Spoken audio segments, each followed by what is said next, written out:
బులెటిన్లో breaking news చూస్తున్నాం. త్వరలోనే రాష్ట్రంలో కులగణన చేపడతామని సీఎం రేవంత్ రెడ్డి అన్నారు. ఎన్నికల ముందు ప్రజలకు ఇచ్చిన మాట ప్రకారం తమ ప్రభుత్వం ఈ నిర్ణయానికి కట్టుబడి ఉన్నట్లు తెలిపారు. కులగణనకు అవసరమైన చర్యలు చేపట్టాలని అధికారులను ఆదేశించారు. సచివాలయంలో బీసీ, మైనారిటీ, గిరిజన సంక్షేమ విభాగాలపై ముఖ్యమంత్రి రేవంత్ రెడ్డి సమీక్ష నిర్వహించారు. BC, minority, tribal welfare departments తో సచివాలయంలో ముఖ్యమంత్రి రేవంత్ రెడ్డి సమీక్షించారు. ఈ సమీక్షలో మంత్రులు పొన్నం ప్రభాకర్, సీతక్క, ప్రభుత్వ సలహాదారు షబ్బీర్ అలీ, సంబంధిత శాఖల అధికారులు పాల్గొన్నారు. అన్ని రకాల ప్రభుత్వ సంక్షేమ హాస్టల్స్ నిర్వహణకు అవసరమైన పూర్తి బడ్జెట్ ను అంచనా వేయాలని ఆయా శాఖల అధికారులకు రేవంత్ రెడ్డి సూచించారు. అంచనా వ్యయం ఆధారంగా గ్రీన్ ఛానల్ ద్వారా బడ్జెట్ విడుదల చేయాలన్నారు. అద్దె భవనాల్లో కొనసాగుతున్న గురుకుల పాఠశాలకు సంబంధించి పూర్తి వివరాలు ఇవ్వాలని, అవసరమైన చోట సొంత భవనాలు నిర్మించేందుకు భూమిని గుర్తించాలని అధికారులకు సీఎం సూచించారు.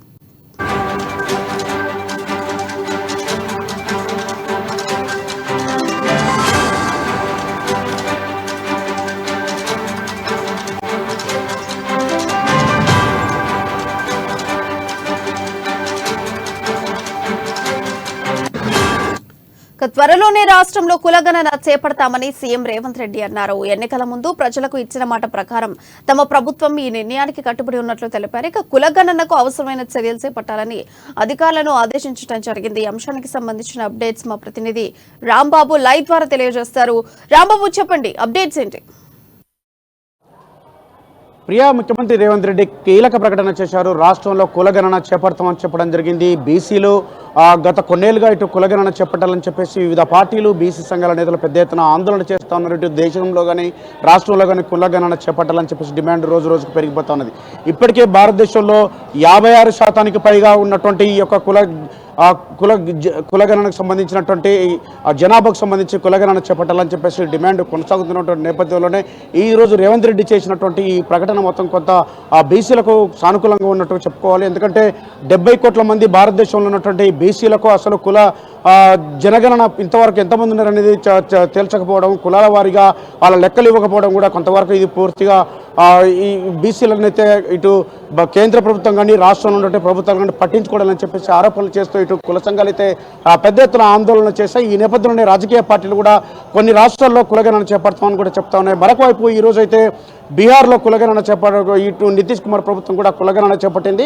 అదేవిధంగా ఎన్నికల హామీల్లో కాంగ్రెస్ పార్టీ ప్రభుత్వం కూడా తెలంగాణలో కులగణన చేపడతామని చెప్పడం జరిగింది. ఈ నేపథ్యంలోనే ఈరోజు సచివాలయంలో జరిగినటువంటి బీసీ, మైనారిటీ డిపార్ట్మెంట్లకు సంబంధించి, ట్రైబల్ వెల్ఫేర్ డిపార్ట్మెంట్లకు సంబంధించినటువంటి సమీక్ష సమావేశంలో రేవంత్ రెడ్డి కీలక ప్రకటన చేయడం జరిగింది. గత కొన్నేళ్లుగా ఉన్నటువంటి డిమాండ్ నేపథ్యంలో బీసీల కులగణన చేపడతామని కూడా చెప్పడం జరిగింది.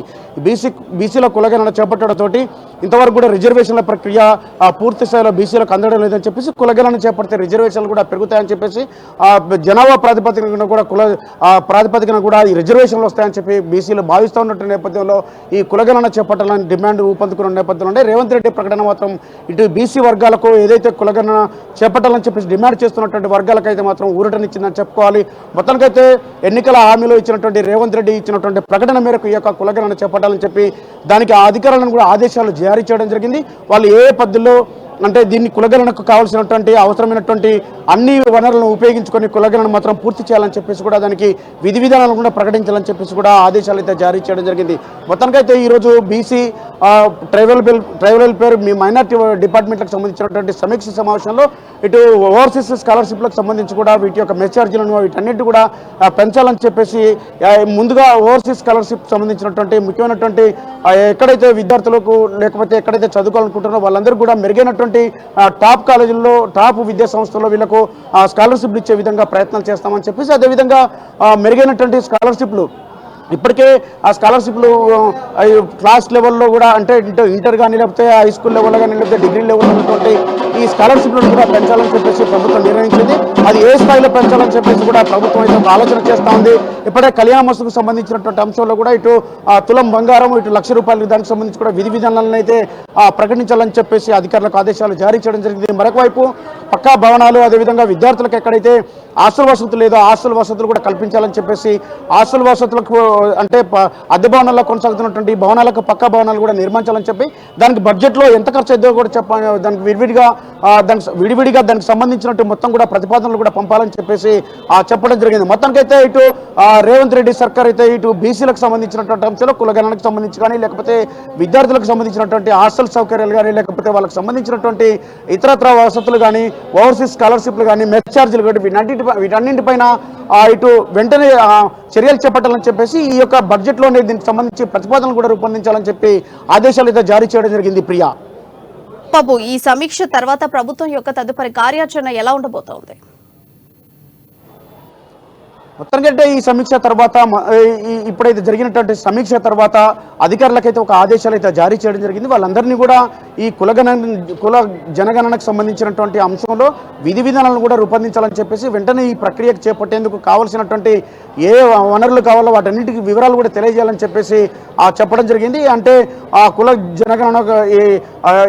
జనగణనకు కావాల్సినటువంటి వనరులు అంటే వాళ్ళను ఎవరి చేత ఈ జనగణన చేయించాలి, ఏ కులాలు ఎన్ని కులాలు ఉన్నాయి రాష్ట్రంలో, ఉమ్మడి ఏపీలో ఎన్ని కులాలు ఉన్నాయి లేకపోతే తెలంగాణలో ఎన్ని కులాలు ఉన్నాయి, వీటన్నిటికి సంబంధించినటువంటి అంశంలో కూడా ఈ కుల జనగణన చేపట్టాలని చెప్పేసి ఆ ప్రభుత్వం అయితే నిర్ణయానికి వచ్చింది. దీనిపైన ఇప్పటికే ఇటు తెలంగాణలో 112 అదేవిధంగా వీటి కులాలు ఉన్నట్టు కూడా గుర్తించినట్టు తెలుస్తూ ఉంది. దీనిపైన కూడా వీటన్నిటిపైన కూడా పూర్తి స్థాయిలో అంటే జనగణన చేయాలని చెప్పేసి ఈ కులాల్లో ఎన్ని కులాలు ఉన్నాయి, వీటికి సంబంధించినటువంటి జనాభా ఏ స్థాయిలో ఉన్నారో, ఏ కేటగిరీలో ఎవరున్నారని చెప్పేసి దాన్ని గుర్తించాలని చెప్పేసి దీనికి కావాల్సినటువంటి అన్ని ప్రభుత్వ వనరులను ఉపయోగించుకోవాలని చెప్పేసి అధికారులకైతే ఆదేశాలు జారీ చేయడం జరిగింది. మరొక వైపు అయితే ఈ యొక్క శాఖలో అంటే డిపార్ట్మెంట్కు సంబంధించినటువంటి డిపార్ట్మెంట్ బీసీలకు సంబంధించినటువంటి విద్యార్థులకు అంటే హాస్టళ్లకు సంబంధించి కానీ లేకపోతే వాళ్ళకు సంబంధించినటువంటి మెచార్జీల విషయంలో కానీ లేకపోతే పక్క భవనాలు లేకపోతే ప్రతి నియోజకవర్గానికి ఒక హబ్ను విద్యా హబ్ను నిర్వహించాలని చెప్పేసి ప్రభుత్వం భావిస్తూ ఉన్నది. దీనికి సంబంధించి కూడా ఆ విధి విధానాలను అన్ని ఏర్పాట్లను కూడా చేయాలని చెప్పేసి దాంట్లో బడ్జెట్లో వీటన్నిటి కూడా రూపొందించాలని అంటే ఎంత బడ్జెట్ కేటాయించాలని దానిపైన కూడా ఒక విడివిడిగా ప్రతిపాదనలు రూపొందించాలని చెప్పేసి కూడా చెప్పడం జరిగింది. అలాగే రాంబాబు, ఇప్పుడు చూసుకుంటే కళ్యాణ లక్ష్మి పథకం పట్ల ప్రజలు ఎలా స్పందిస్తున్నారు, ముఖ్యంగా మహిళలు, అండ్ ఎప్పటిలోపు పూర్తి స్థాయిలో కళ్యాణ లక్ష్మి పథకం అమల్లో పెట్టేటువంటి అవకాశం ఉంది? అంటే కళ్యాణ మస్తు గతంలో కళ్యాణ లక్ష్మి కార్యక్రమం కళ్యాణ లక్ష్మి ఉంటే దాన్ని ఇప్పుడు కళ్యాణ మస్తుగా ప్రభుత్వం అయితే మార్చింది. ఈ కళ్యాణ మస్తులో కూడా దీనికి సంబంధించి బీసీలకు అంటే ప్రతి ఒక్కరికి కూడా ఎవరైతే ఉన్నారో ఆడపిల్ల ఈ తెలంగాణ రాష్ట్రంలో ఉన్నటువంటి ప్రతి ఒక్క ఆడపిల్లకు కూడా కళ్యాణ మస్తు కింద ₹1,00,000 దాంతోపాటుగా తులం బంగారం ఇవ్వాలని చెప్పేసి ప్రభుత్వం నిర్ణయించింది. ఆ విధంగానే గతంలో ఏ విధంగా కళ్యాణ లక్ష్మిలో ఎంపిక అయితే ఎలా చేశారో ఇప్పుడు కూడా అదే మాదిరిగా ఆడబిడ్డకు కళ్యాణ మస్తు కింద ₹1,00,000 తులం బంగారం ఇవ్వాలని చెప్పేసి కూడా ప్రభుత్వం నిర్ణయించింది. దానికి సంబంధించిన ఆ ప్రక్రియను కూడా ప్రతి సంవత్సరం ఏ విధంగా కొనసాగుతున్నారు ఇప్పుడు కూడా అదేవిధంగా ఆ ఎంపిక కూడా చేపట్టాలని చెప్పేసి దానికి సంబంధించి వెంటనే బడ్జెట్ కూడా ఎంత అవసరం అవుతుందని చెప్పి ప్రతి సంవత్సరం ఎవ్రీ ఇయర్ ఎంత అవసరం అవుతుంది దానిపైన కూడా బడ్జెట్లు కూడా ప్రతిపాదన చేయాలని చెప్పేసి కూడా కోరడం జరిగింది. ఆర్థిక శాఖ వైపుగా ఇప్పటికే ఆలోచన చేసింది, ఆ శాఖకు కూడా ఆదేశాలు జారీ చేసింది. అందులో భాగంగానే ఈ యొక్క కళ్యాణ మస్తు కింద కూడా నిధులు ఎన్ని కావాలని చెప్పే దానిపైన కూడా అధికారుల లెక్కలు కూడా ఇటు బడ్జెట్లో పొందుపరిచేటువంటి అవకాశం ఉంది. రాంబాబు, ఇప్పుడు విద్యార్థులకు సంబంధించి అద్దె భవనాలన్నీ కంప్లీట్ గా తీసేసి సొంత భవనాలని ఎప్పటిలోగా నిర్మించేటువంటి అవకాశం ఉంది. దానికి సంబంధించి అందుకోసం స్థలాన్ని కొనుగోలు ఎప్పటి వరకు చేయబోతుంది ప్రభుత్వం?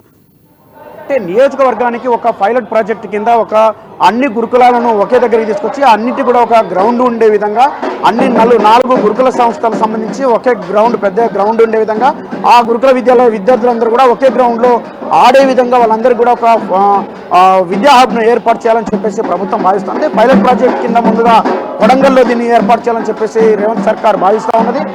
17 నియోజకవర్గాలకు కూడా వీటన్నింటి కూడా విస్తరించాలని చెప్పి ముందుగా జిల్లా కేంద్రంలో ఎక్కడైతే స్థలం ఉంటుందో అక్కడ స్థల సేకరణ చేపట్టాలని, ఒకవేళ అక్కడ లేకపోతే పక్కన వేరే మండలానికో లేదా వేరే నియోజకవర్గాల్లో కూడా ఎక్కడైతే ప్రభుత్వ స్థలం ఉంటుందో అక్కడ చేపట్టాలని, అంతకు లేకపోతే అప్పుడు కూడా కొనుగోలును ప్రభుత్వం ఆ స్థలాన్ని కూడా కొనుగోలు చేసి ఈ యొక్క విద్యా హబ్ను ఏర్పాటు చేయాలని చెప్పేసి, అదేవిధంగా ఈ యొక్క ఎక్కడైతే పాఠశాలలకు సంబంధించినటువంటి స్థలం లేకపోతే వాళ్ళకు కూడా ఇప్పటికే అద్దె భవనాలు నడుస్తున్నటువంటి గురుకుల పాఠశాలలు కూడా, ఈ గురుకుల పాఠశాలకు అన్నిటికీ కూడా సొంత భవనాలు నిర్మించాలని చెప్పేసి ప్రభుత్వం భావిస్తున్నది.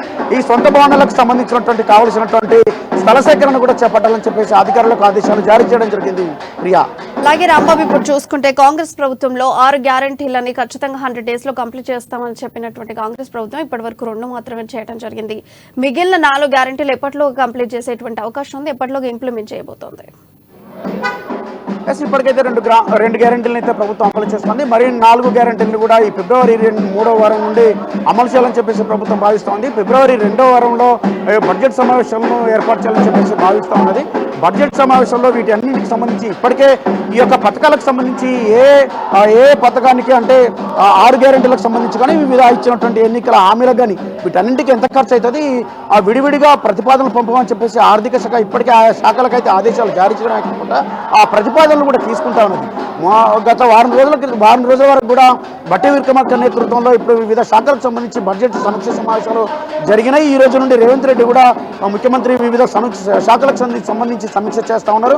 ఆయా శాఖలకు సంబంధించి వివిధ ప్రతిపాదనలు అంటే ఇచ్చినటువంటి హామీలు కానీ లేకపోతే 6 గ్యారెంటీలు కానీ 6 గ్యారెంటీల్లో 2 గ్యారెంటీలు అమలవుతున్నందున మిగతా గ్యారెంటీలు కూడా అవేస్త కింద అమలవుతున్నటువంటి ఈ గ్యారెంటీలకు సంబంధించినటువంటి మొత్తం ఎంత ఖర్చు అవుతుంది, దీనికి సంబంధించి ఆ బడ్జెట్లో ప్రతిపాదనలు పంపాలని చెప్పి కోరడంతో ఇప్పటికే ఆయా శాఖలు అయితే ఆ పనిలో ఉన్నాయి. ఈ యొక్క మొత్తం కూడా బడ్జెట్కి సంబంధించినటువంటి వివరాలు కూడా ఆర్థిక శాఖ ఇచ్చిన తర్వాత ఈ బడ్జెట్లో పొందుపరచడం జరుగుతుంది. బడ్జెట్ సమావేశాల తర్వాత ఈ 6 గ్యారెంటీలు అయితే పూర్తి స్థాయిలో అమలవుతాయని చెప్పి ఆశించవచ్చు. ప్రియా, బాబు, 5 updates.